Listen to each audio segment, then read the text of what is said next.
Welcome to Agents of Nothing, an episode-by-episode recap and analysis from the perspectives of a veteran and a new recruit. And now, a quick word from our sponsors.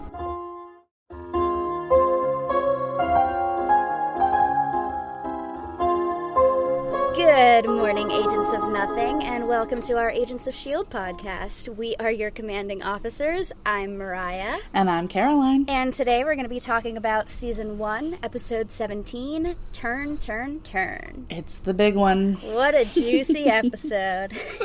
So, Mariah, how was your week? My week has been good. Mostly I've just been, impatiently waiting for you to watch this particular episode. And then I've been packing. We're going to visit Aaron's parents in Tulsa over the 4th of July. Nice.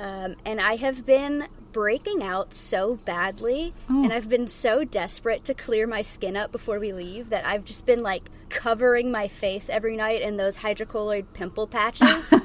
And, every morning I wake up and the pimples are a little flatter, but then there's another one sprouting, and I'm like, God damn it! Oh, no. These pimple patches are expensive. I can't keep going. The other night, I think I used 48 total on my face. 48? Yes, 48 pimple patches. So that's where How my the skin hell is right do you now. have that many pimples? I don't know. That's insane. I'm 27 years old. It's awful. Oh, man. So, Caroline, how was your week? I better than 48 pimples in one night, but as of recording this right now, I have 3 days left at my current job. Ooh. And then I get to work with puppies all day, every day, so I'm very, very excited. That is so nice. I am so jealous. You'll have to tell me the realities of that job so that I know whether or not I want to get at that job myself. Okay, I'll let you know. I mean, I'm pretty sure quite a lot of it is just going to be, cleaning up piss and shit. Yeah, probably. But... yeah, I'm excited. I'm excited to clean up piss and shit. Jesus Christ. Oh my God, Caroline. This is a side of you I didn't know about. Whoo! I mean, Listen, I'm just not excited judging. to get out of my There's other no job. kink shaming here. Okay. Anyway, let's get to it. So, this episode was written by showrunners Jed Whedon and Marissa Tancharoen and directed by Vincent Misiano. I think that's how you pronounce it. So I've been waiting to talk about this episode pretty much since episode 1, so I have a lot of stuff to say up front. So obviously this episode ties into the film Captain America the Winter Soldier. It takes place at the same time, and it's directly affected by the events of that movie. Okay. Yeah, and I remember so vividly going to see the Winter Soldier in theaters. I took this girl I had a crush on a date that wasn't a date, but I wanted it to be a date. And I took her to go see it. You know exactly who I'm talking remember about. it. I send you a picture. Because I did. I said, I bet if I scrolled far back enough on my Instagram, I could find a picture from that night. And I fully did. You did? Yeah, let me send it to you real quick. Let me turn my phone off of Do Not Disturb. I'm gonna post it with the face blocked out to protect the innocent. Yeah. We're still cool. I haven't talked to her in a while. But anyways, I remember being in the theater watching that movie and all the shit that went down in it, because shit went down in it. Yeah. And being holy shit, what does this mean for Agents of S.H.I.E.L.D.? How are they going to handle this on the show? Oh my God. Right. You're so tiny in this picture. You're such a baby. With this one. I know, she was so much taller than me. She was 5'11" or something. Jesus. Gorgeous model literally status. a foot You don't taller remember than how you. tall she was? Wow. Anyway, continue, sorry. I remember going home and telling my dad that we had to go and see it together before the next episode came out. Because, it had context that he absolutely could not miss. I would not watch this episode with him until we went to go see The Winter Soldier. I just have a lot of, very fond memories of this moment in time. Yeah. I bet your dad loved that you were like, we have to watch this together.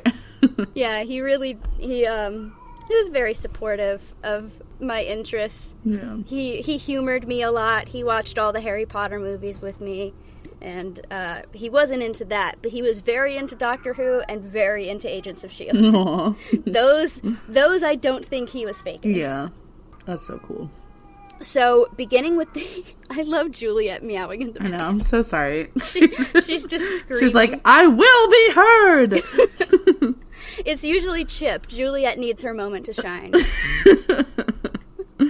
So, beginning with the episode Tahiti, all episodes leading up to the release of Captain America the Winter Soldier and the crossover with that film was marketed as Agents of S.H.I.E.L.D. Uprising. We already mentioned that. Mm-hmm. But for the final 6 episodes, Marvel began the Marvel's Agents of S.H.I.E.L.D. The Art of Level 7 initiative, in which a different image was released each Thursday before a new episode, which, showed kind of a first look at a key event from the upcoming episode. Oh, cool. And I remember that, too. It was really cool.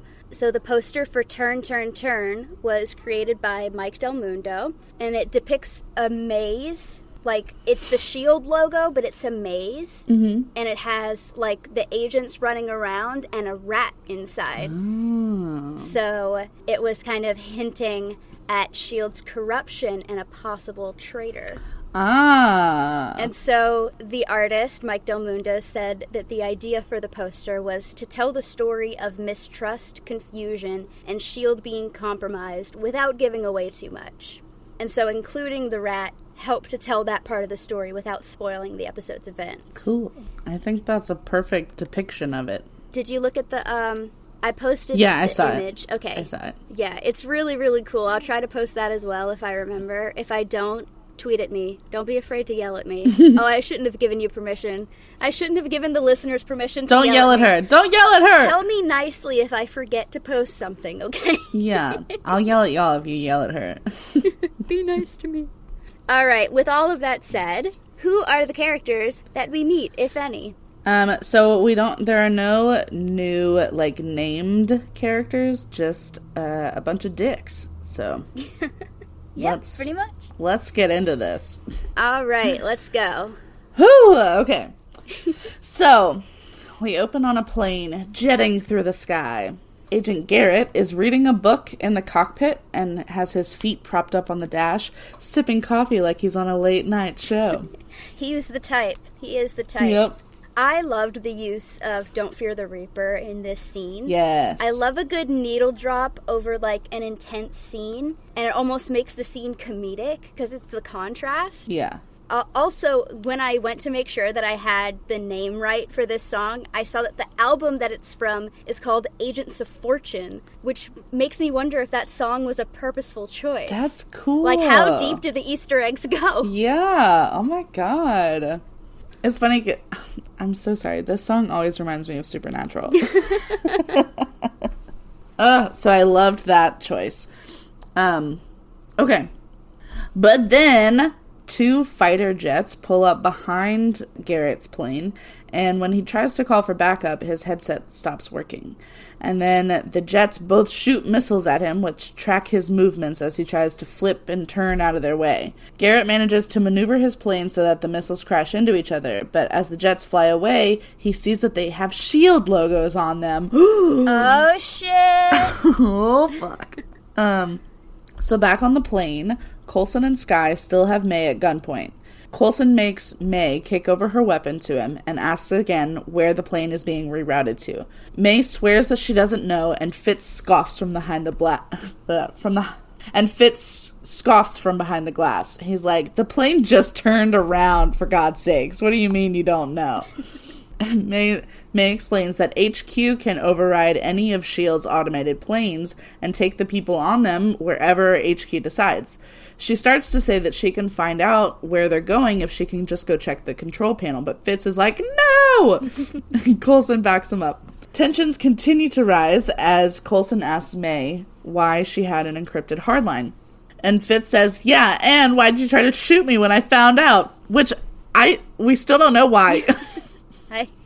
I don't know. Okay, I still don't know why. May finally says that it was a dedicated line straight to Director Fury. The same Director Fury that Coulson has been trying to get in touch with for weeks. And May is not doing a good enough job of regaining my trust at this point. I'm really mad at her. Sky is disgusted. Coulson is pissed. And honestly, Fitz looks like he's on the verge of tears. Ian does such a great job of portraying Fitz as, like, terrified, upset, betrayed, and frustrated all at the same time. Absolutely. It's incredible. You can see it in his face, every emotion all at once. Yeah. And especially when he essentially, like, screams at everyone in frustration later on. Yeah. It's so good. Such a good performance. Honestly, every time Fitz screams, it's yes. my favorite part of the episode. So May says that she can't say anything else because she was under orders and that Fury can explain when they get to him. And Fitz says, was this an order to shoot me in the bloody head? And, like, for real, there's literally gunshots. Like, why? Ah! I mean, supposedly they were icers. So... Still, she didn't have to shoot him in the head twice. Yeah. It was a little excessive, May. We don't talk enough about how is it possible that the icers just, like, as a whole, just blanket... never kill people. Yeah. Because there has to be, like, a delivery component. And that component, if it were shot as a projectile and, like, in the wrong place, it could very much still kill someone. It seems like it would. How is there never blood?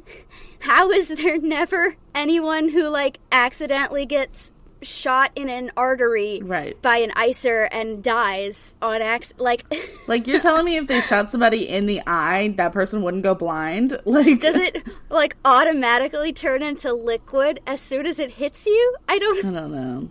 I know that, like, it's a fantasy show. Maybe it just goes poof and it turns into a gas. Yeah, just as soon as it touches the surface of a skin. Just immediately absorbs of a skin. A skin, just one skin, singular. Oh, my one skin. Let me change into my other one. Oh no, I have a cut on one of my skins. Okay. Anyway, okay. Where even were we? I found it. So Coulson stops Fitz from yelling because, from what May said, that Fury can explain, they're not heading to Fury anymore because the plane turned around. May repeats that she didn't turn the plane around and she would call Fury, but she can't now because Fitz cut the line to him. So then she turns it back around on Fitz, asking why he was in the walls anyway. Fitz tries to brush that off, but Coulson wants an explanation for that as well. Fitz fesses up that he was trying to call Simmons, and when Coulson asks why it needed to be so secret, Fitz blows up, saying they wouldn't need to be so secret if Coulson and Sky weren't being so secret about the drug that saved him, because Simmons is just trying to figure out how it all works. The revelations, like, through this whole episode, that essentially every person or group on the team were keeping secrets from the rest of the team. Right? Oof. God. Like, all of them weren't telling the truth. Exactly. To at least someone. Yeah. So May's tone changes as she asks who Simmons is talking to. Coulson has Fitz unlock the door, and Sky goes to hack into S.H.I.E.L.D. to see if she can find any communication to tell them where their plane is heading. Coulson asks Fitz again who Simmons is talking to. Because if it isn't someone we trust, she's in serious danger. Oh, it's so tense. Not Simmons. So at the hub, Trip walks in on Simmons hard at work alone in the lab. He starts with a little flirting, but as he steps closer and asks what she's working on, Simmons quickly turns off her screen. Trip is a little offended. He's like, wow, your team sure is secretive, even for this organization. I'm like, I that was cute and it was funny and I love him for being nosy, but also, like, would he have told any other S.H.I.E.L.D. teams about his missions? Like, I don't think so. Get off her ass. In his defense, I feel like Simmons is very bad at not seeming suspicious. Oh, absolutely. So, like, even if it was like this is something private for a mission that you can't know about, the way she just immediately turns off the screen is obvious that she's hiding something, and she doesn't want you to question that she's hiding something. Yeah, I guess so. I will defend Trip to the death. No, I love Trip. Do not get me wrong. I know. I'm just saying, like, he knows how this works. Simmons closes the door and explains that she is trying to find out why this drug was so heavily yet secretly guarded in the first place, and she just needs a little help. She begs Trip to keep this in between them, so Trip agrees and says that he can help. Since he has a slightly higher security clearance than Simmons, he can sneak the holobox into the lab for her while Hand has all of the level 8s busy. But before he goes, he adds, "But if we get questioned, let me talk. You're a surprisingly bad liar." And it wasn't a surprise to us. But Simmons just says, "I know, but I'm getting better at it." And to me, she looked so disappointed in herself. I mean, you can say that it. She's, like, getting better at lying. You can say it the way that you wrote it, because I feel like your fear of confrontation is, like, you're defending yourself. You didn't read it wrong just because I read it differently. Okay. Okay. All right, therapist. Okay. But Simmons just says, "I know, but I'm getting better at it." And her poor face, she looks so disappointed in herself. Oh, that's an interesting read. That's totally different from, like, the way that I interpret it. I'm not saying that you interpreted it wrong, but just I read that look as, like, determination and a little bit of, like, quiet pride. Interesting. Maybe it's a mix of the three. Maybe. We'll ask Elizabeth. Get her on the pod. Yeah. But I always, like, I think back on that particular line as, like, sort of Simmons coming into her own, being able to hold her own as an agent. Yeah. So Skye has finally gotten into the S.H.I.E.L.D. communication channels, but she can't really get anything from it because every channel has just a blanket signal over it to hide whatever is being said. Finally, Garrett's voice comes through asking for help from Plane 616. He tells Coulson that he has S.H.I.E.L.D. drones on his ass, and they are not getting along. Coulson shoots May with an icer and starts on a plan. Fitz is to rig some weapons, and Skye is to decode the signal ASAP. Coulson brings May, unconscious, into the holding cell with Ward. Ward asks what's going on, and Coulson says that May is a sleeper. She's been reporting on them the whole time, and Ward is shocked, allegedly. So Fitz is able to override control of the plane's guns, so with a little teamwork from Garrett, Coulson is eventually able to take out both drones. I can't believe you didn't note Coulson's booyah! That's, like, the best part of the whole episode. We can turn off the TV now. It's good. It's done. It's over. It's done. I just felt like it was so quintessential of his character that I just it didn't register to me. I was like, yeah, no, that's what he said. Yeah, that's normal dialogue. Yeah. So back at HQ, the level 8s were all watching this go down. They report to Hand that the drones are down, and Agent Garrett is alive and talking with S.H.I.E.L.D. 616. Hand says that it's fine. They can just kill Agent Garrett along with... Listen, Chip, come here. Did you just need to see me? You just needed to know that I was okay? Okay. I love that. He's like, Mom, where'd you go? Hand says that's fine. They can just kill Agent Garrett along with everyone else when the plane lands at HQ. Only one agent seems to have an issue with this. Agent Shaw, our friend with the thing up his nose. He brings up that he's having trouble with the idea of killing people that they once called friends. Hand reveals that this plan started the second May's encrypted line was cut. Everything changed. Oh, actually, so not to correct you in the middle of, like, your sentence it's cool. Or whatever, but I can see how this would be confusing without context from both the Winter Soldier and, like, the context we get later in the episode, or, like, in the next scene. Oh. So it wasn't about May's encrypted line. It was about the encrypted message that had just gone out to activate the Hydra sleeper agents. And since, obviously, you and I, and probably everyone listening, spoilers for the middle of this episode, we all know that Hand is a red herring. Right. So it's meant to convince you that everything changed and she's now Hydra. Oh, gotcha. So anyways. Good to know, thank you. You're welcome.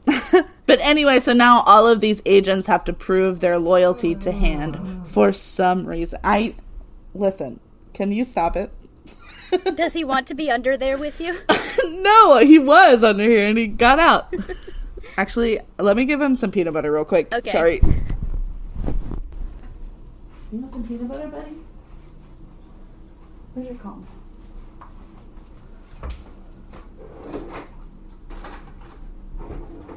This means you're gonna shut the fuck up now, right?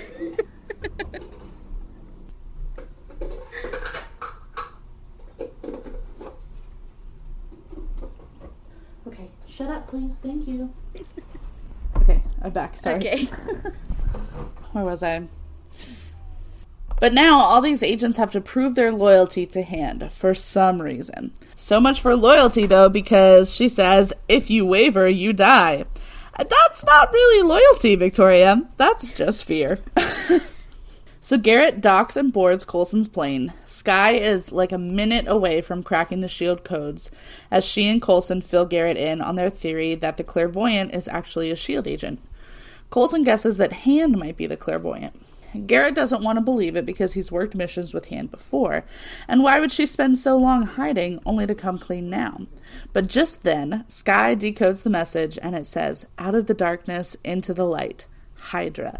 And oh fuck, the Nazis are here. Hydra! This is what I've been waiting for. The Hydra reveal. This is the moment I have been waiting for. The Hydra reveal. This is one of the two huge reveals in this episode that I've been desperately trying to avoid all season.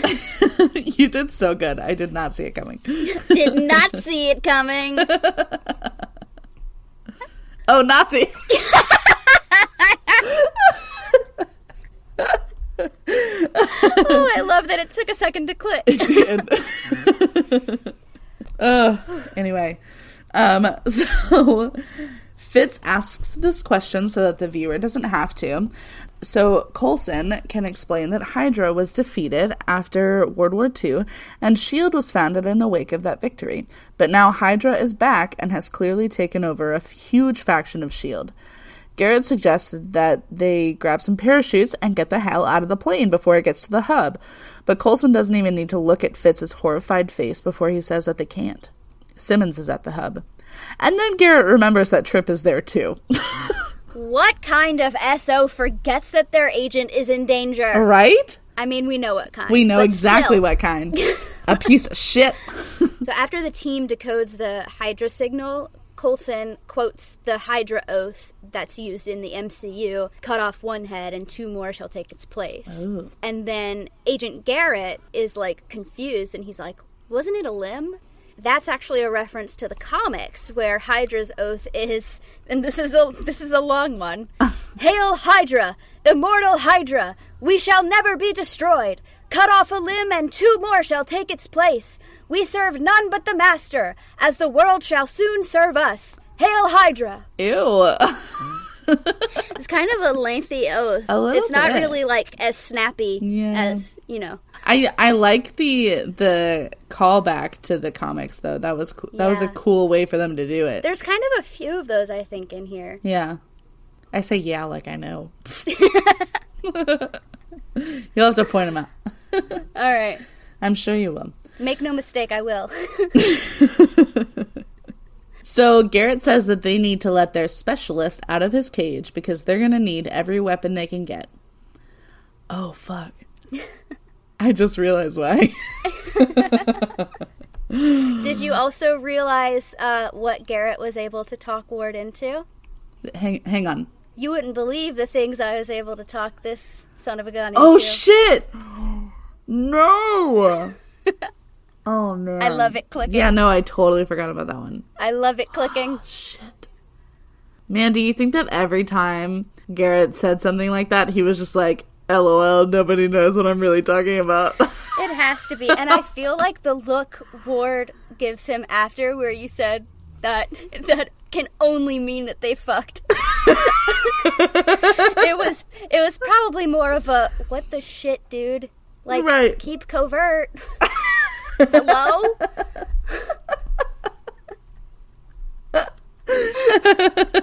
Do you think they would rather everybody thought they fucked? I don't know. Maybe. Oh, God. Okay. Whew. Moving on. This is going to be a long episode with all the realizations and the foreshadowing coming to fruition. Absolutely. So Coulson says, so we'll fly in there and face the music, even if it is the Hydra theme song. And that is an excellent line. I really liked it. I liked it a lot. This episode has, like, so many killer lines. You can really tell that the showrunners wrote it. Absolutely. Because it just, like, embodies the show in, like, in a way that only really they can. Not that they don't have excellent writers on the staff, right, but the showrunners have, like, a certain grasp over the idea. Right, like, they have the vision of it. Yeah. Absolutely. From the second you said that it was written by the showrunners, I was like, oh, that's why. Okay. Yeah. Back at the hub, some of the level 8s announced to Hand that Simmons and Tripp are both missing, but there is a search underway. Simmons and Tripp are finally getting into the holobox to call Agent Weaver at the Academy for guidance. But as soon as Weaver gets online, she starts asking rapid-fire questions. Is Simmons still at the hub? Is the hub secure? Is Simmons safe?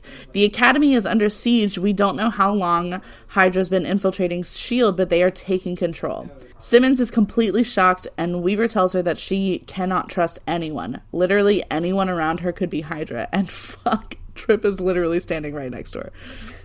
But it's fine. He's fine. He's fine. Everything's fine. Tripp locks the door, and Simmons is terrified. Tripp says that he's trustworthy, but she's the one who brought people back from the dead, which, valid. Fair. Valid of him. Yeah.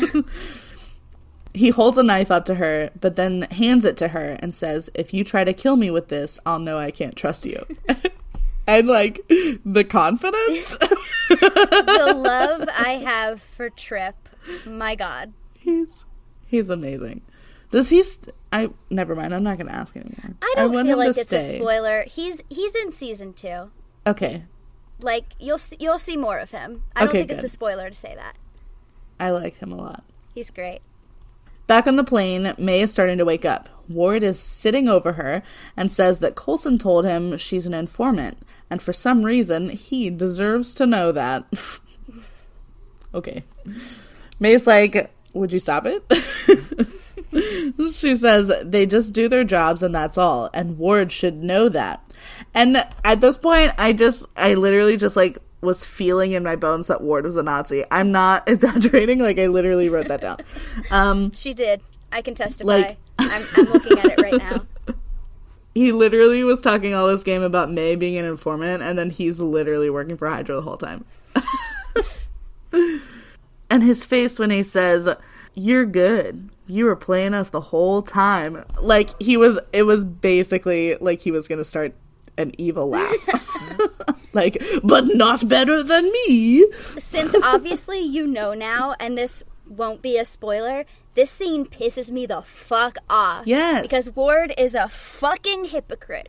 And I know that evil people don't care about their hypocrisy, but I'm still gonna point it out. Absolutely. Asshole. And May's like, I wasn't playing you. I had your backs. But Ward's like, yeah, and you reported on us behind them. Fucking hypocrite. Dickhead. He starts talking about how May kept telling him to keep his emotions in check while she was lying about this, supposedly. But May says that he should have listened, because now he's killed a man in cold blood, not to protect them, but to protect her. Which would have been fine if you killed the right guy. And then Ward looks dumbfounded, but I guess he was just dumb. Yeah. If we're going by the story that Ward and Garrett set up, killing that dude was not a decision that he made for the good of the team. It was a selfish decision based on his obsession with Skye, at best. Literally. And at worst, it was an elaborate ruse to throw them off the scent. Exactly. I hate him. I'm so fucking glad that I've hated him from the first episode. But just then, Coulson barges in and tells May that Fitz fixed the phone line. So if you can make this right, now's the time, because you can't possibly make it worse. But Ward can. Yeah. Someone could. So Coulson escorts May into the cockpit just as the plane is landing in the hub. She says that she has orders not to call with anyone else present, but Coulson points out that at that very moment, HQ is taking out their guns, so she better at least try to get Fury on the line. Ward meets with the rest of the team by the dock entrance, and Garrett fills him in that Hand could be the clairvoyant. On the other end of May's phone line, a male voice answers the phone that May doesn't recognize. She says, "This is a direct line to Director Fury's personal phone. Where is he?" And the unidentified man says, "I'm sorry, the old Nick can't come to the phone right now." Why? Oh, 'cause he's dead. And then the guns start firing into the plane and May gets hit. But it's just her arm, so she's okay. But I'm so tired of people shooting at my favorites. Can they stop? As Fitz and Skye are hurrying into the weapons closet, Ward is just, like, chit-chatting with Garrett. Like, do you think Fury's really dead? Like, could y'all help, please? Also, I guess were they actually asking that? I think that Garrett pulling Ward aside to inform him that Hand is the clairvoyant was like, this is the new story we're going with, okay? And then probably Ward was genuinely asking, do you think that Fury is actually dead? Like, did we do it? Yeah. Wow. Ugh. Okay. It's just like, it's so, like, covert. Yeah. Like, you don't realize all the little things. There's so looking many. back in the context. Ugh, it's so good. I told you this show was fucking good. I believed you. Garrett asks if there's anything on the plane that they don't want HQ to get their hands on, and Ward just points at Skye. Puke. I said I called him a cheeseball, but I don't. I hate it. There's so much that, like, I want to say, and I can't yet. Don't say it. And Don't it's so much. I hate it. Okay, so for the listeners, I literally write out our script here while I'm watching the episode so that I write down every single thing that I notice, and my thoughts on it. So, but it's like a stream of consciousness as I'm watching the episode, so now I'm like going back and I'm realizing all of the things that were happening, and like, it's really throwing me off. Actually, what? Yeah. Like, that's not what that meant at all. That's what I was supposed to think at the time, but that's not what that was. Exactly, and I don't like it. I honestly, I wish that I could go back and watch this episode again with fresh eyes. Because, let me tell you, it fucking blindsided me at the time. Yeah, I bet. It blindsided us all. Oh, God. Okay. I mean, I knew about the Hydra stuff. I just didn't know who was Hydra. Yeah. You know? Anyway, so Coulson is still yelling at May while getting the bullet out of her arm and patching her up. Which was so funny. I love that. He's like, I'm mad at you, but I'm gonna dig this bullet out of your arm, and I'm not gonna be nice about it. Oh, it hurts you? Well, at least the bullet's out of your arm. You're welcome. You're welcome. Fuck you. I hear David in the background. Yeah, he's in a meeting in the other room. So Coulson finally convinces May to spill the beans. Fury knew that Coulson would ask May to join up, because if there's one thing people know about Coulson, he loves his friends. So Fury asked May to keep an eye on Coulson. She says that Fury just wanted to be updated on Coulson's physical and mental well-being and to know about any signs of deterioration, which means that May knew about Tahiti and she kept it from him. It's so much. It's so much. God. She tries to defend herself that Fury said it was essential that Coulson didn't know, but Coulson is livid. He says, after everything we've been through together, I gave you a second chance when I assembled this team. But May says that actually she assembled this team. Holy shit. May did the assessment to figure out what was needed, and then Fury gave Coulson the parameters for his unit. He needed someone who could repair his body, a technician who could reprogram his brain, and a specialist to help May kill Coulson if it was ever needed. What the fuck? Yeah. And then, and so then that was when I realized why May was so mad that Coulson brought Skye onto the team, because, like, that was totally a wrench in the plans. Yeah, it's just, like, so much betrayal on so many levels. Yeah. And it's oh my god. I don't want to spoil anything. I don't think that I am. I'm gonna say it anyway. We do get more of an elaboration on that reasoning. Okay. Later on. Good, because I needed more. I want more. You will get more. Every question that you have right now, there is a season or a storyline that will address it. I promise you. Okay, good. There are very few loose ends in this show. That is one of the most satisfying things about it. Good. Okay. Good to know. Don't you worry. Okay, so May tries to explain that she didn't do all of this just because Fury told her to. She really thought that she was helping to protect her friend. It crushed her when he died, so she felt so much responsibility to keep him safe that she would do anything to protect him. She tells Coulson one more time that she has nothing to do with the clairvoyant or with Hydra, and God, I hope she was telling the truth. And now I know that she was, and I'm so glad. So Coulson says that he wants to believe her, but she has literally used his trust against him for way too long now that he can't, which is understandable. Absolutely understandable. This is like, if not a lifelong friend, like a decades-long relationship that just like went up in flames. She totally ruined it. Absolutely. And she had her reasons, but she still ruined it. Right. She still made her bed. Yeah. Whew. Yeah. So Ward comes in to announce that the bullets have stopped. Thank you, Ward. And May says that they probably want to preserve the plane. The team is preparing for other S.H.I.E.L.D. agents to board the plane to get to them. So Fitz turned off the hydraulics on the cargo ramp so that they would have to pry it open, which buys them just a little bit of time. Coulson wants to make a plan to get them all out with whatever they can carry. Ward brings up all the dangerous potential weapons that they have the specs for on the plane. The 084, not Skye, Clay Jensen's weather machine, the GH-325. None of it is stuff that Hydra should get their hands on. So Skye is working on uploading everything to a hard drive and then wiping the whole plane's database. Simmons is trying to get through to the plane, but the Hydra signal will not let her through. But then some of the level 8 agents burst through the door. Someone runs up and places a bomb on the outside of the plane, and it blows open the cargo ramp. Several armed agents rush onto the plane, but hit a booby trap and get blown to Tahiti themselves.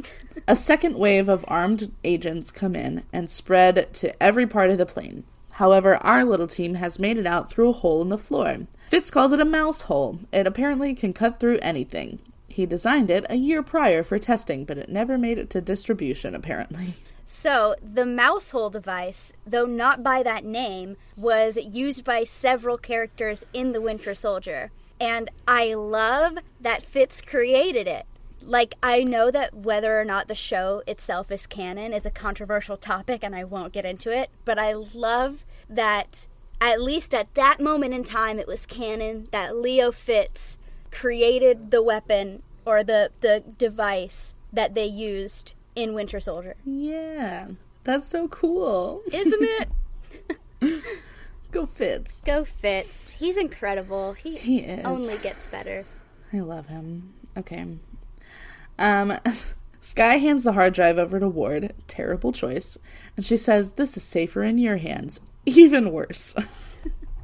And I just want to point out that I wrote terrible choice and even worse choice before I knew the ending to this episode. So I didn't trust Ward then either. And then she says, "You haven't taught me how to hold up under torture yet." And like, do you want him to? Kinky. Right? Coulson pulls up the rear and tells them to split up. And damn! Daddy Coulson looks so good in this scene. The vest, the rolled up sleeves, get it? So Coulson sends Ward and Skye to the nerve center to gain control of the plane back. He He also reminds everyone to use icers only, because these are just fellow agents under orders. Garrett wants to head straight to Hand, but Coulson reminds him that they need to get Simmons and Tripp first. Agent Hand walks into the room where several agents are holding Simmons and Tripp and immediately threatens their lives, which is a great way to start. She confirms that Hydra has infiltrated S.H.I.E.L.D. at the highest level. She says, "It only took 7 decades, but today is our coming out party." Did she say hour? Or did I just write that? No, she said hour, because it was a test. Oh, right. Okay.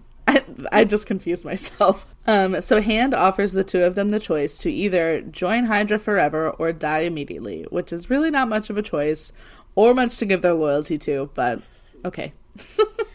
Elizabeth's acting in this scene is so good. Like, yes. The tears in her eyes, but, like, they're not falling because, like, I just feel like she's so scared and she wants to cry, but she's holding them back because, like, she doesn't want to show weakness. Yeah. It's so much. It was excellent.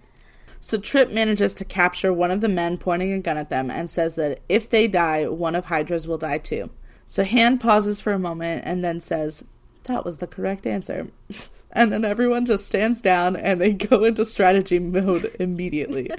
So Hand is not Hydra, but she thinks Coulson is. And at this, I was literally, I was watching this episode last night, and at that point it was literally like 12:30, and I was like, I gotta go to sleep. This is too much. I don't know if you saw me covertly clicking in and out of the dock, like checking on you. I did. I saw it. Dang it. Where was it? At some point, I was literally like, I wrote it into like the dialogue because I was like, and Fitz asks blah blah blah, but I just put Fitz asks, "Why is Mariah watching me type?" I was trying to be as quick as I could. I was like popping in and then leaving. I'm like, okay, she's still updating. I'm gonna go. Okay, she done? Nope. Okay. I saw you. I was watching you. Damn it. I'm not a good spy. I was watching you walk me. I wasn't reading anything that you were typing. I was just seeing if you were still updating. Oh, okay. So yeah, like the reveal that Hand is not Hydra. Yeah. What's the world record for most red herrings in a single episode? Because I think they broke it. For real. They certainly broke me. It was crazy. It's so good. It's so good. So then the S.H.I.E.L.D. security sees May and Coulson being escorted to them, so they open the door. Garrett hobbles in to trick them. I don't know why he had to, like, limp to trick them, but then he takes out every single security guy in the room. Fitz jumps on one of the computers immediately to find Simmons. Two of Hand's goons inform her that they have searched every inch of the plane and Coulson's team is not in there. She tells them to search the hub. They should capture them if they can, but they can kill if necessary. And fuck. If anyone's gonna die this episode, I was willing to sacrifice Ward. So. And I still am. So Hand starts to tell one of her guys that he was right and they should have just blown the plane out of the sky. Simmons can't take it anymore. Hand may not be Hydra, but she sure is acting like them. Hand says Hydra would show no mercy, so we can't either. And like, so what? Evil people are gonna be evil, so that means we, the good guys, have to be evil too? Like, that sounds like Joe Biden's entire campaign. No, Biden is more like, compromising with the evil people is the best way to be good, because evil people are trustworthy, actually, and we're all buddies, so they definitely won't do all the evil things they've been promising to do for years. Of course. They won't do that, because we go golfing sometimes. Yeah, and they would tell me. Yeah. We just gotta hear them out. Right. Hear the evil people while they're spewing their evil. How about we all just take a breath and we hear out Hydra and see what they have to say, and then maybe we can compromise. So Hand goes on to say that Agent Blake was the one who brought these suspicions to her about Coulson. Was Blake Hydra? I don't think so. I don't remember. Okay. But I don't think so.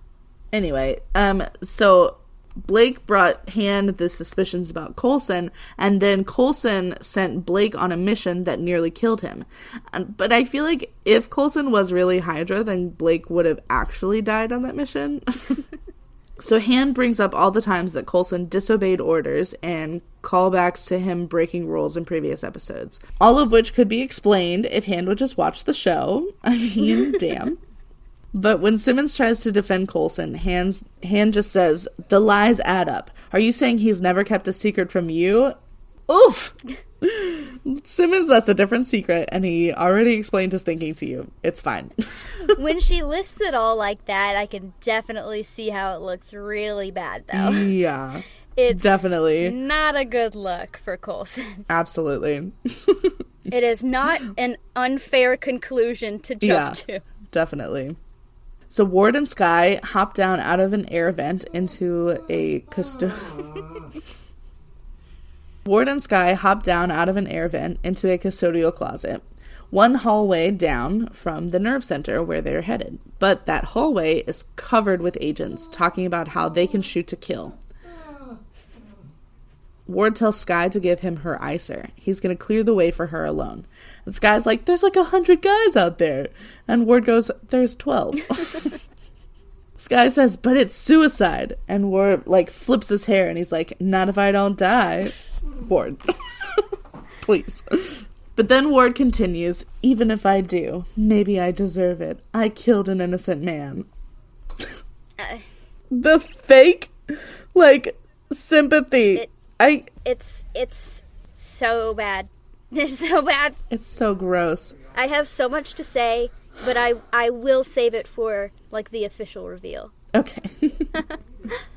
So Skye tries to remind him that he apparently didn't know that the guy was innocent. He was allegedly trying to protect people. Ward confirms that he really was only trying to protect Skye, and I feel a kiss coming. And then he says, if we make it out of this, maybe we can grab a drink sometime. Ward! This is not the time! This is not the time to ask someone out. Like, you're about to die. I wish he did. And Skye's like, what the fuck are you talking about? No, hang on. Let me say that differently. Skye's like, what the fuck are you talking about? And Ward says, you offered to talk. I didn't want to then. I wanted to keep things compartmentalized. And Skye goes, oh, like you did with May? We live on the same plane, for God's sakes. Ward explains that with May, he knew he wouldn't catch feelings. Rude. But with Skye, he knew he would, and he couldn't risk it. And Skye's like, I was offering to talk, Ward, not have sex with you. Fucking get him, Skye. Thank you. Men. For real. Ward's like, that's not what I meant. Bro, that's exactly what you meant. But he wants the chance to actually talk to her, which, like, so, like, when you're about to die, that's when you want friends. Because if this was genuinely about connecting, y'all literally have had a heart-to-heart in every episode, you horn dog. He starts to be like, I know I'm, like, too boring for you or whatever, but Skye stops him and says, yes, she will have a drink with him. And then he literally just, like, stares at her lips but turns to go, so Skye grabs him, and they kiss. And it's like a cute little Disney-appropriate peck, but Ward is stunned. And honestly, wouldn't you be if Chloe Bennett kissed you? Yes. Even just a peck. Yes. Look at her perfect little face. And then she says something cute, and Ward collects himself. His head is now gigantic, and he tells her to lock the door behind him. And it was a little bit cute at the time. Yeah, I know. I felt the same way when on first watch. Ugh. But, like, that's the thing, because it was cute on first watch. Yeah. But I can never watch this episode with the same eyes I did before I knew what I know now. All. Like, Ward is so slimy, and these cutesy Skyward seeds are so gross with that context. Yes. I hate like, it. He is lying through his teeth about everything. Literally everything. And, like, the, like, manipulation of, like, I don't even... Like, the self-deprecation is so manipulative. Yeah. To get her to, like, feel bad enough for him that she falls for him. That she falls for his shit. Like, oh, he's so sensitive. Yeah. Ugh. He just shot and killed a man the other day. But he's so kind. Look, he's so mean to himself. That means he'll be kind to me, right? Yeah. Ugh. Okay.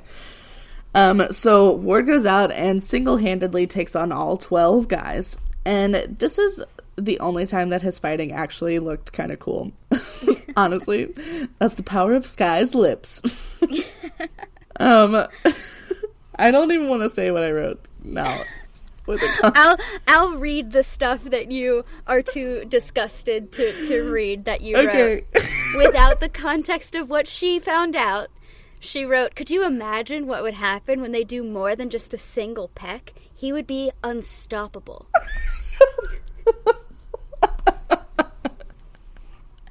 It's so gross. It's...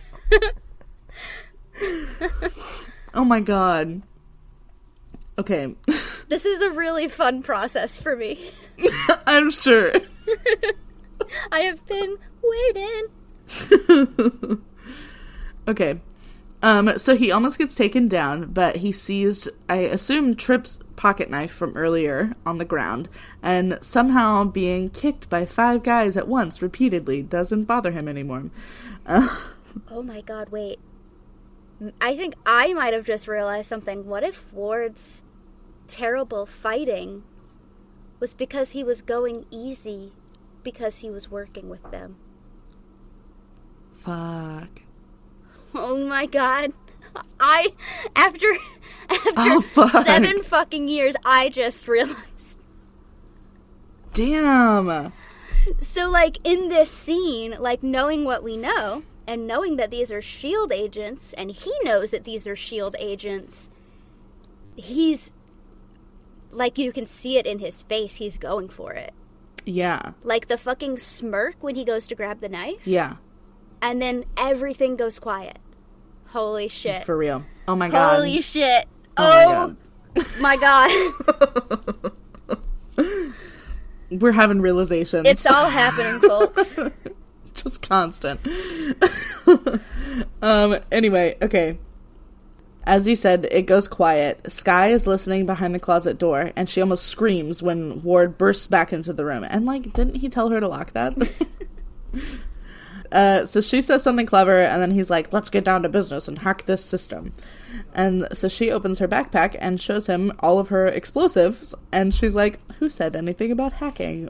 I love that. Genius. She's a genius. So in the security room, Coulson, Garrett, May, and Fitz. I hate this scene. I don't like it. Come on, get through it. Get through it. Just read it as you wrote it. You got this. You got this. In the security room, Coulson, May, Garrett, and Fitz are looking on the monitors for Simmons. May finds Hand outside of one of the situation rooms, but Simmons isn't with her. Garrett says that their best bet to save Simmons is to sneak into the situation rooms from the air ducts and kill Victoria Hand. He's literally so obsessed with killing her. Yeah. Like, he could not be more obvious in this scene. Right. Like, yeah, duh, they found you out. Fucking dumbass. For real. Coulson's like, without questioning? And Garrett says, questioning what? And then this is when I said, oh no, it's Garrett, isn't it? He says that this is a fight for S.H.I.E.L.D's soul, and they are on the front lines. Coulson's like, yeah, it's a fight for S.H.I.E.L.D's soul, and we're on the front lines. And that soul is supposed to be good, not just murder without any consideration. Garrett brings up all of the horrible things that the clairvoyant has done to his men. May brings up the icers, but Garrett says, you don't put someone like that on ice. He brings up what the clairvoyant did to Sky just for asking questions.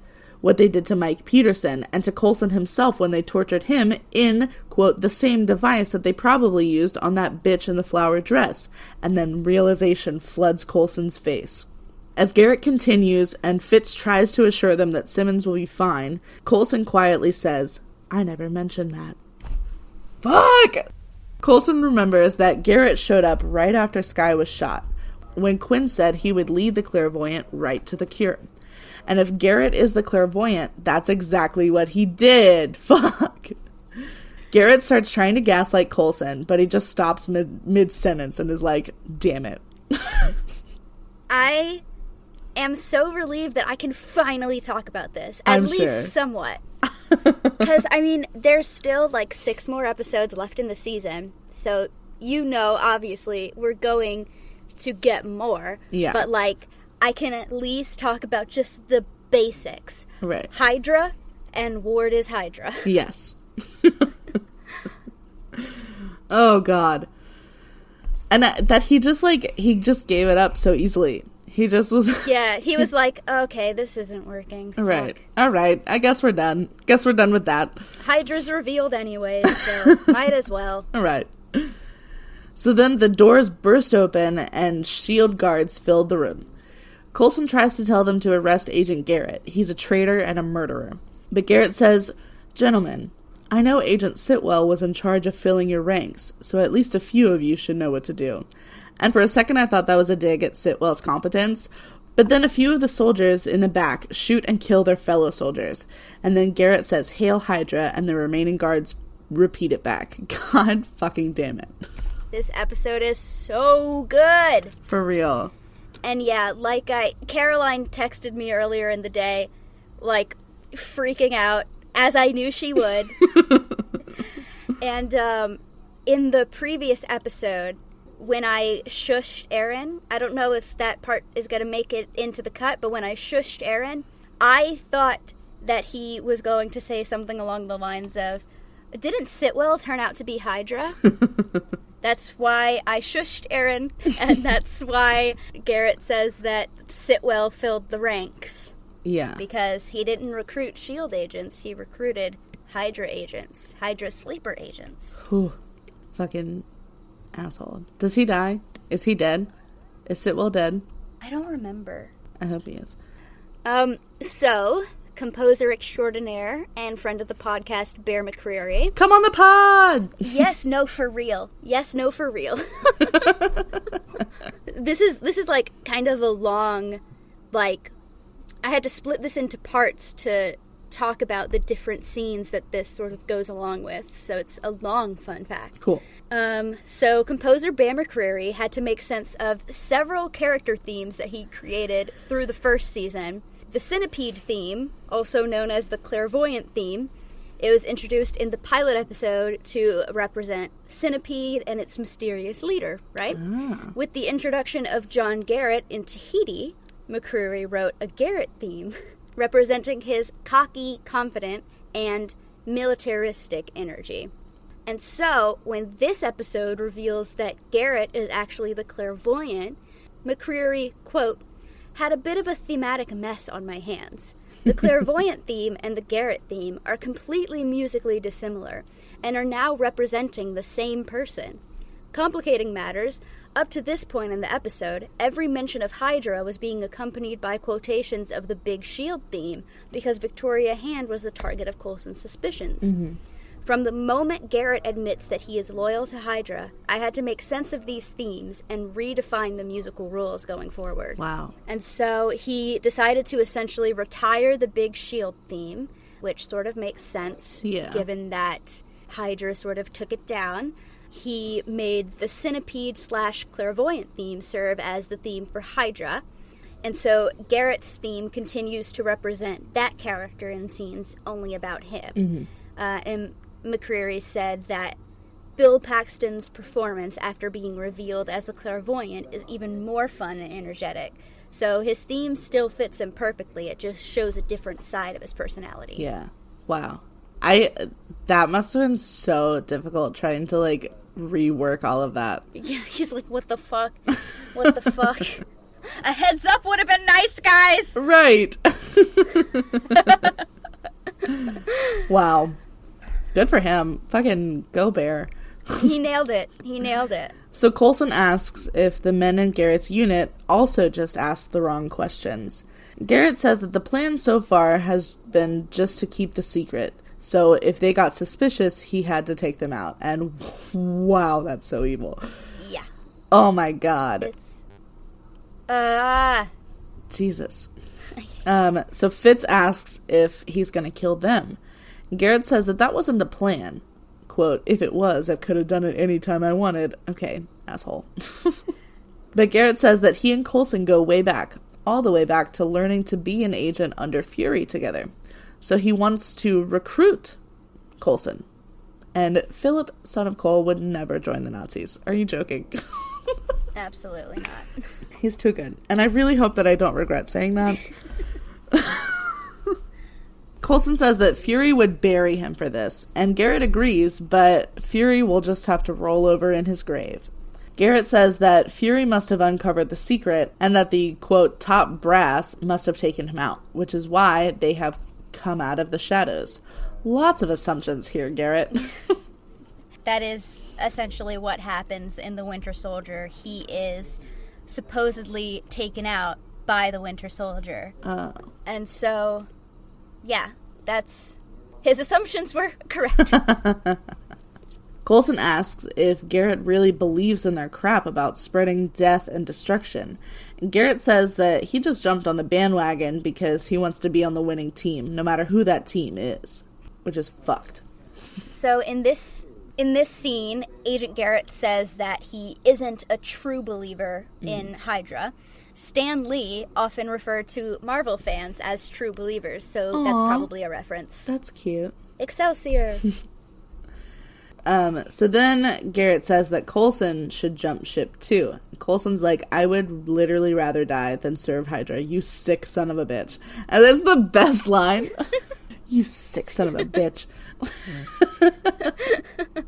Garrett says that Coulson has been serving Hydra this whole time, and it would be a shame to have to kill him, since he considers Coulson a friend. And Coulson's like, oh yeah, that's why you had me fucking tortured. And Garrett's like, I didn't enjoy that. Phil, this is me being honest. And Coulson says, no, John, this is you being a psychopath. I love that fucking line. That's the best line in the whole goddamn show. So Garrett is going to offer May a chance to join Hydra, but he knows that she would follow Coulson to the grave. So he turns to Fitz and he says, you would have a very high rank in our tech division if you decided to join. Or you can die painfully. But either way, I'll require your services.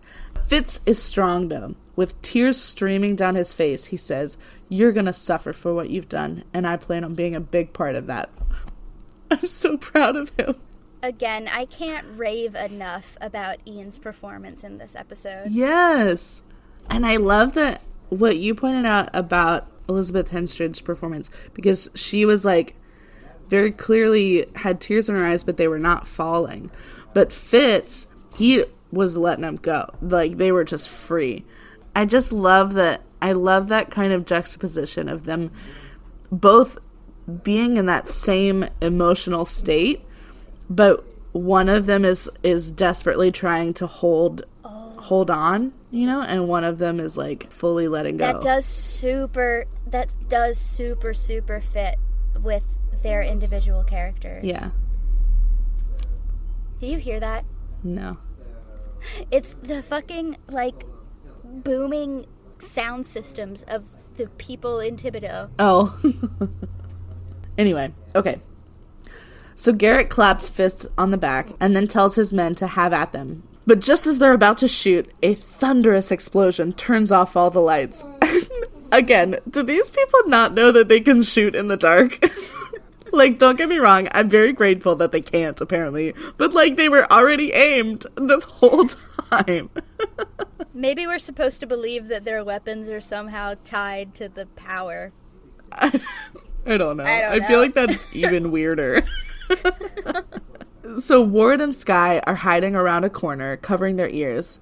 And they're both like, I thought there'd be more explosions. And then the last one goes off right next to them. That was cute. I like that.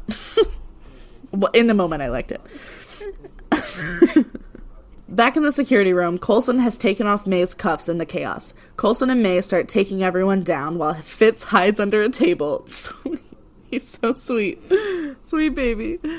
And also, like, all of these guys had guns, and yet they're all doing, like, hand-to-hand combat with May.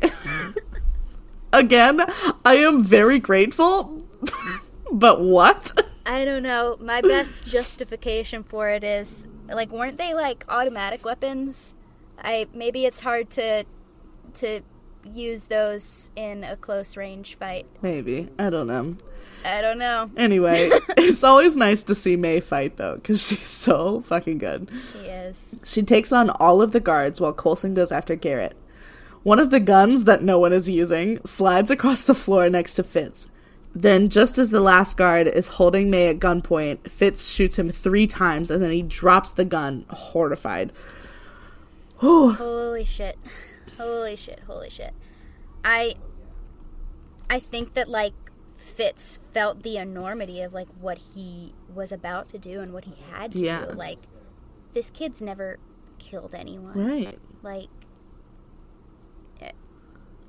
it's so much. I think so much. It really just, like, speaks to how young he is. Like, how inexperienced he is in the field. Like, it wasn't...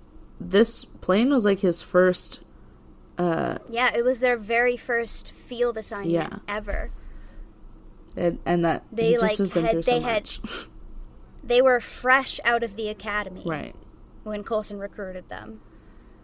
Oh, poor sweet baby. So Garrett almost stabs Coulson in the face when Fitz tosses him a something. And it does something. And then Coulson wins. The thingy! You know, the thingy. From the second episode. I do not recall. Where they do the thing, and then it goes whoosh, and then everybody falls. Yeah, I don't. I have no memory of that. Well, it did the thing. I trust you. Anyway, so just then, Hand and her men come barging in, and, like, she couldn't have shown up 5 minutes sooner. Fucking useless. Simmons runs to Fitz immediately, and they just, like, hold each other. Thank God. They needed someone. Coulson swears to Hand that he is not Hydra. Hand says, "We know. We heard it." They had a damn microphone in there, but they couldn't fucking help. Like, she may not be Hydra, but I still fucking hate her. They took their sweet time showing up. Like, the fuck?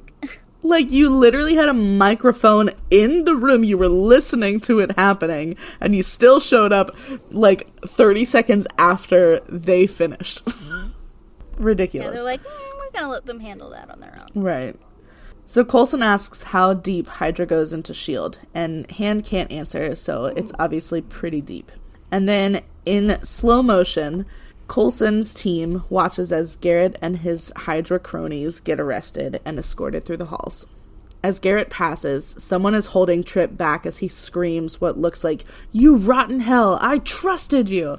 Oh, and fuck, that's gotta be just so devastating. Like, I'm sure they grieved their lost unit members together, and Trip was literally searching for their murderer with their fucking murderer the whole time. Like, that, I can't even imagine that kind of betrayal. That's exactly what I was thinking too. Like, it is unfathomable. It's so cold.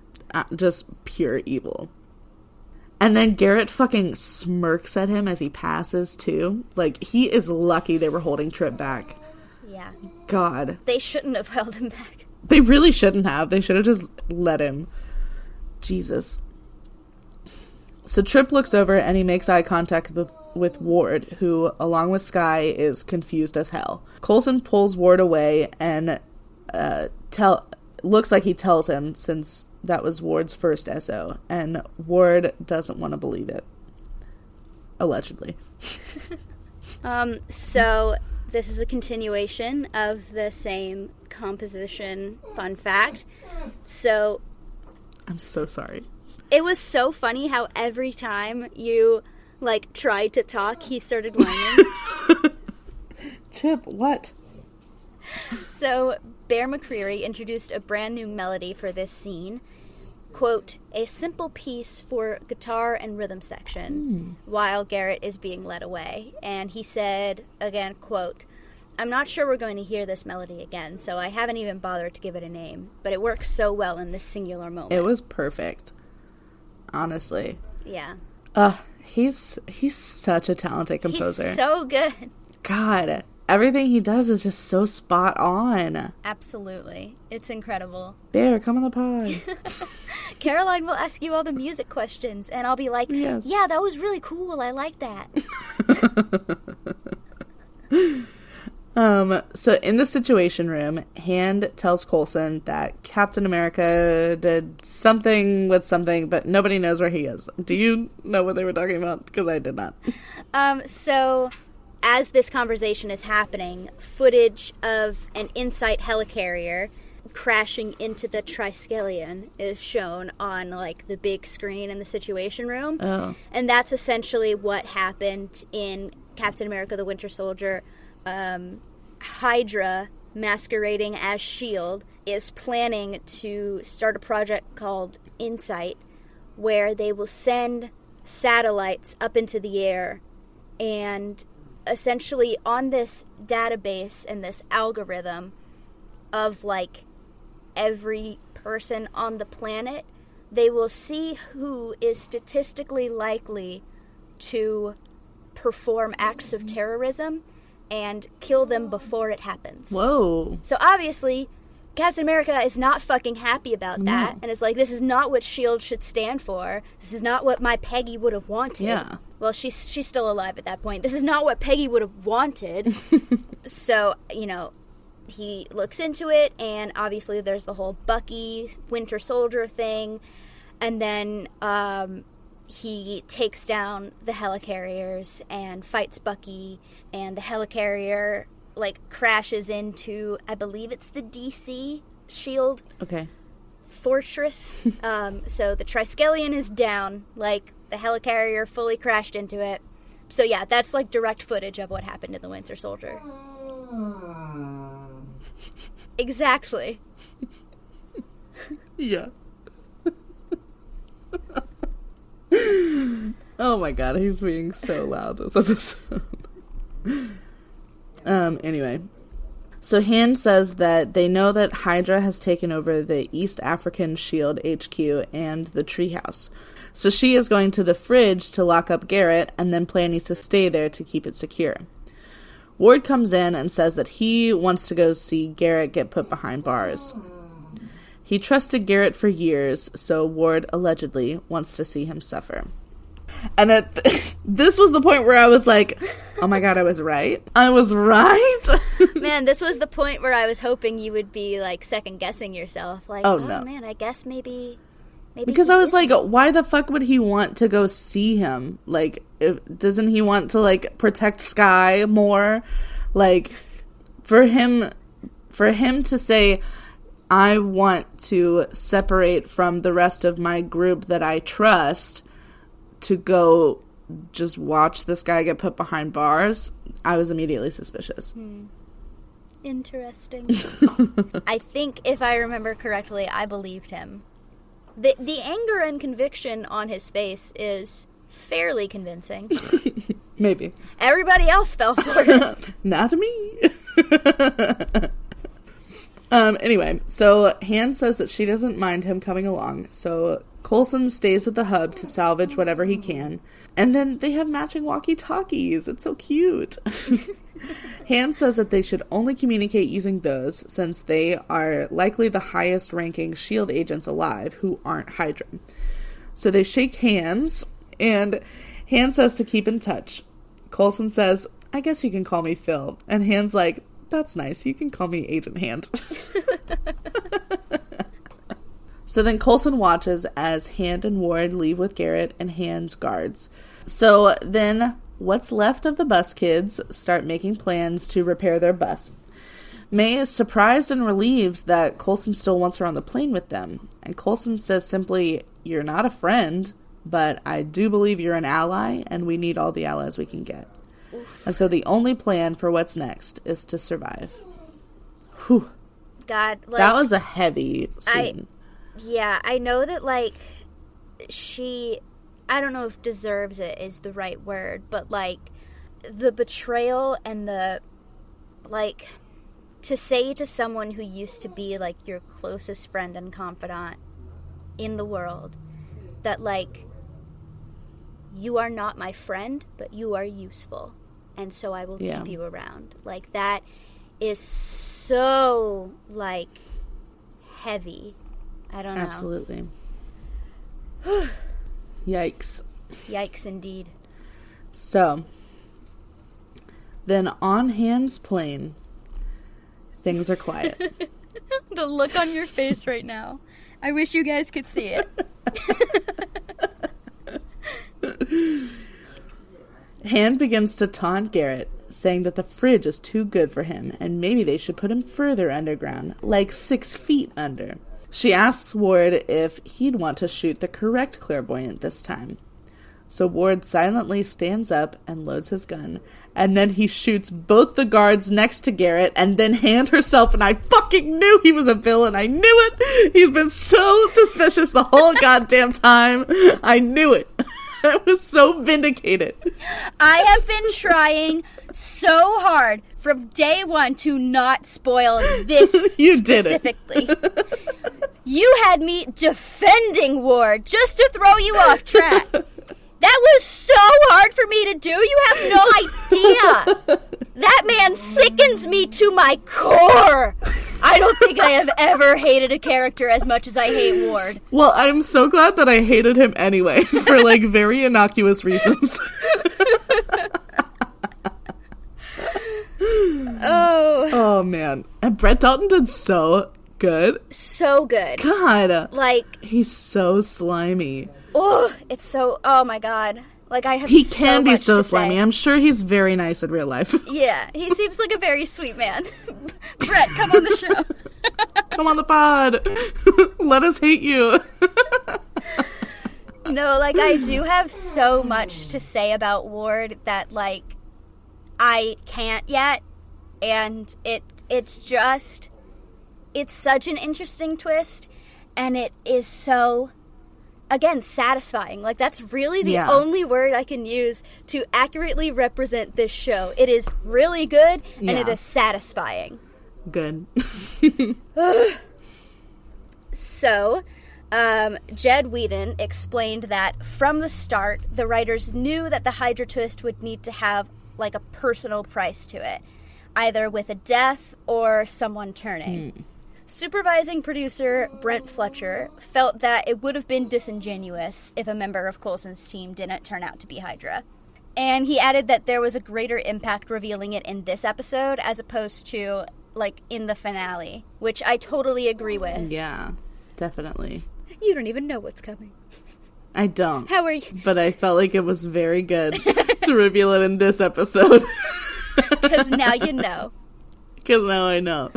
Also, I don't remember where I heard this, but I'm fairly certain it's true because I've heard it from multiple different sources. Mm-hmm. So I think ABC or something didn't like the idea of Ward being the double agent for whatever reason, and they wanted it to be Simmons. Oh. I have literally no idea why. No. That would make no sense. I think it was because they felt that Ward would have been too obvious. I mean... But, like, yeah, Ward is a dick and, like, has a stick up his ass. But it's still, like, a big leap from why people hated him. Right. That would have been... Simmons would have been a terrible choice as... Yeah, like, they thought that it would be, like, a more surprising choice. And essentially, like, everyone on the team was like, yeah, it would be a surprising choice because it would make no fucking sense. Yeah. That's ridiculous. Ward was the only option, really. The best one, too. Like, certainly.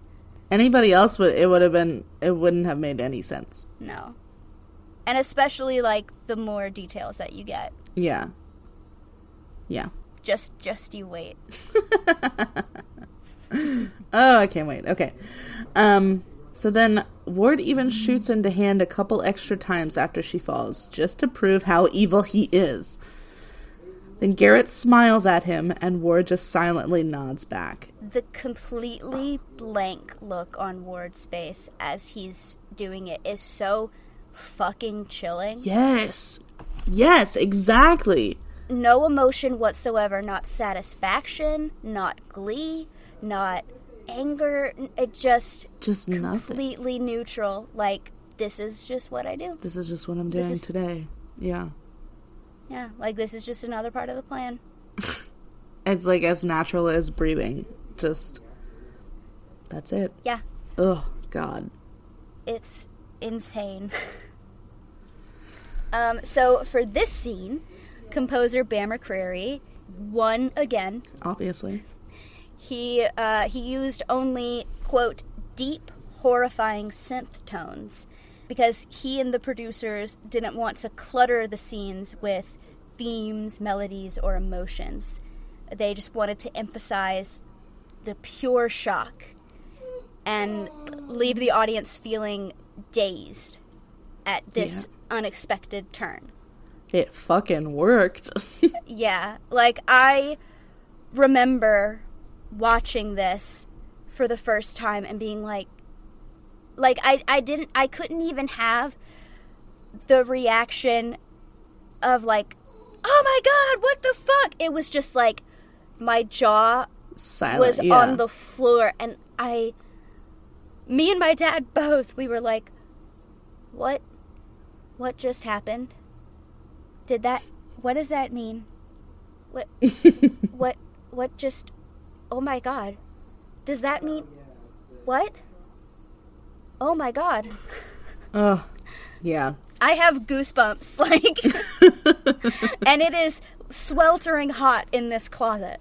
So then afterwards, the Hydra logo shows up instead of the SHIELD one, and I thought that was such a good touch, because, like... It really is. Like, the whole episode was about SHIELD falling and being taken over by Hydra. It was just, that was so perfect. It's so good. I love that.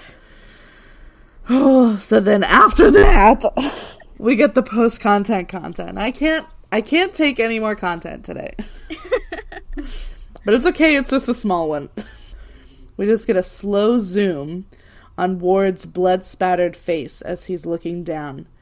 Garrett is babbling in the background about other people who trusted him that he betrayed and killed. And his voice fades out into white noise, and then Ward looks up, and the end. And what the fuck was that supposed to be? Like, was that Ward second guessing his actions? I don't think it was, but like, also I don't care. What? That, my dear, was supposed to be a cliffhanger. I think the full intention was for you to be like, what does that mean? What just happened? I feel like we already had a cliffhanger. What is he doing? Oh my God. Oh my God. I think that final look straight into the camera was completely up to your interpretation. Oh, okay. Because to me, I feel like even at the time, it was almost like a jump scare. Yeah. Like he's just looking at me with that evil look in his eye. Mm-hmm. And, it's incredible. It's incredible. So good. Whew. So good. So... the executive producers and writers didn't tell Brett Dalton that Ward was going to be Hydra until they were shooting Yes Men. So Gramsci was supposed to be an innocent thing? Yeah. Ew. And so Brett said, quote, I just sat there with my jaw open for the next 20 minutes, and they just did all of the talking because I couldn't say anything. It was a huge turn. I didn't see any of that coming, so I was shocked for about the next day. Then it sank in, and I started to think, wow, what a cool opportunity. Because the Ward I thought I was going to be playing for the next few seasons, the whole thing just changed. I think it fulfilled a promise of his past. We got from the very beginning when he's talking to Coulson about how he has a troubled past, and the whole revelation that he doesn't play well with others, we get bits and pieces of this troubled past. This delivers on it in an interesting way that nobody sees coming. Absolutely. Yeah. All right. So, your overall thoughts? My main one was I fucking knew it. I knew it. I knew he was a villain. I really, I want someone to go back and count how many times I called Ward a villain. Because I can't believe that I was right. I thought I was hating him for normal reasons. And please tell me he doesn't get any kind of redemption arc, because I don't want to see any bullshit about redeeming a Nazi. I won't tell you that, but I will tell you this. So a lot of fans responded to Brett Dalton very badly after this reveal. Y'all, I know I don't have to say this to... Well, I hope I don't have to say this to our audience, but I'm going to say it anyway. Do not send hate to the actor when their character does bad things. Yeah, for real. This is fiction. It's their job. Those are people. Get a grip. However, speaking of people who need to get a grip, there was a large fan base on social media called Ward's Warriors, who openly supported the character and a potential redemption arc for him. And they often trended hashtags like "Stand with Ward" during episodes. Ew, he's a Nazi. Stop it. Get some help. That's disgusting. Support the actor, not the character. No, for real. Like, both ends of the spectrum need to get a fucking grip. For real. Holy shit. I have so much to say, and, like, especially in Season 2, I can almost definitely pull up some tweets that I just... Oof! Okay.